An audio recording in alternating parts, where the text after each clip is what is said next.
Morning, Steve Free in Chicago with the morning grain comments. Well, welcome back to all those that took vacation at the end of the year. I hope everybody has a great 2016. Big news overnight was the Chinese stock markets are down sharply, almost 7%. Some of it is due to some economic data that came out worse than expected, hitting some circuit breakers there, and that should offer some resistance to our stock market too. We also have our U.S. dollar lower, and there's some reports out that some people think that the dollar may be topping, maybe linking some of that to the fact that the Fed is starting to raise interest rates that could slow our U.S. economy down. For the grains, looks like 2016 looks a lot like the end of 2015 with too much supply and not enough demand.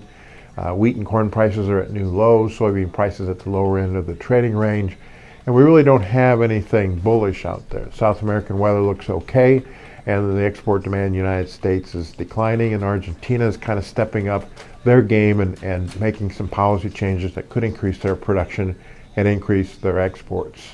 We also have some tensions between Saudi Arabia and Iran, which is causing a little bit of support in the crude and gold market. As far as the grains are concerned, the main thing I think is as we go into 2016 is weather.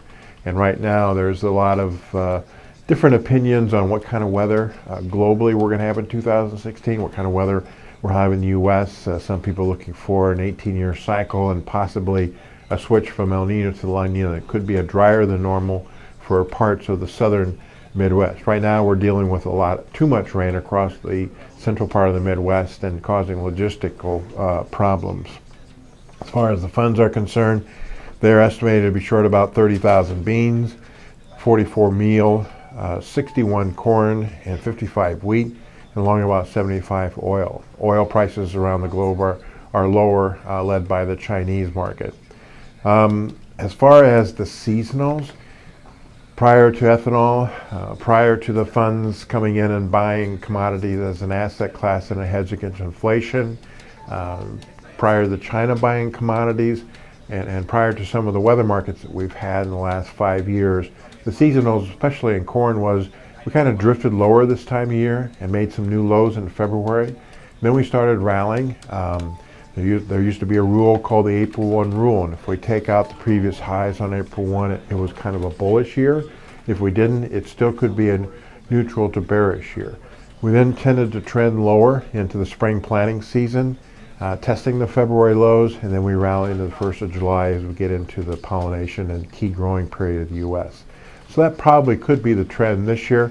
We're also seeing a lot of people saying, look, we're near the season lows. Maybe I'll sell futures, but buy some calls to protect myself against some kind of unexpected bounce. As always, these are my thoughts, not those of ADM or ADM Investor Services, and have a safe and profitable trading day.